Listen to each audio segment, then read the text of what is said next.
उत्तर प्रदेश को अगले साल विधानसभा चुनाव से गुजरना है। ऐसे में सभी दलों ने अपनी रणनीतिक तैयारियां तेज कर दी हैं।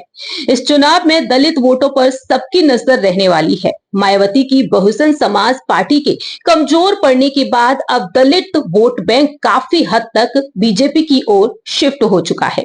इस बीच अब बहुजन समाज पार्टी को टक्कर देने वाले वहीं अब भारतीय जनता पार्टी को चुनौती देने के लिए तैयार हैं भीम आर्मी प्रमुख आजाद समाज पार्टी के अध्यक्ष चंद्रशेखर आजाद। जी हां, चंद्रशेखर आजाद की कोशिश है कि इस बार वोट बैंक का रुख अपनी ओर मोड़ना होगा। आपको बता दें कि यूपी की सियासत में अब चंद्रशेखर आजाद बड़ा दांव खेलने की तैयारी में है। 2027 विधानसभा चुनाव से पहले ऐसा प्लान तैयार किया गया है जो सीधे बीजेपी के वोट बैंक को चुनौती दे सकता है।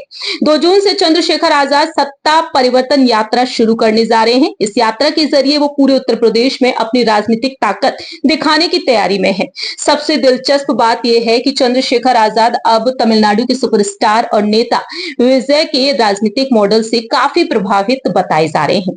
जिस तरह विजय ने बिना किसी बड़े गठबंधन के अपने अलग राजनीतिक पहचान बनाई, उसी रास्ते पर चंद्रशेखर आजाद भी चलते नजर आ रहे हैं। सूत्रों की माने तो आजाद समाज पार्टी यूपी के सभी विधानसभा सीटों पर अकेले चुनाव लड़ने की तैयारी कर रही है। यानी कि अब किसी बड़े दल के सहारे नहीं बल्कि सीधे जनता के दम पर सत्ता की लड़ाई लड़ी जाएगी। राजनीतिक जानकार इसे लेकर मानते हैं कि अगर चंद्रशेखर आजाद दलित, पिछड़ा और मुस्लिम वोटों को एकजुट करने में सफल रहते हैं तो इसका सीधा असर बीजेपी के समीकरण पर पड़ सकता है। सत्ता परिवर्तन यात्रा के दौरान चंद्रशेखर आजाद युवाओं, बेरोजगारी, शिक्षा, कानून व्यवस्था और सामाजिक न्याय जैसे मुद्दों को जोर शोर से उठाने वाले हैं। ऐसे में कई बड़े और अहम सवाल बनते हैं। सवाल ये है कि क्या यूपी में चंद्रशेखर आजाद तीसरा बड़ा विकल्प बन पाएंगे? क्या विजय मॉडल यूपी की राजनीति में काम करेगा और क्या बीजेपी के लिए ये कोई नई चुनौती साबित होगी? सवाल काफी अहम है। वही 2027 के चुनाव काफी दिलचस्प होने जा रहे हैं। चंद्रशेखर की यात्रा का उद्देश्य पार्टी कार्यकर्ताओं में जोश भरने के साथ ही आजाद समाज पार्टी को एक राजनीतिक विकल्प के रूप में पेश करना है।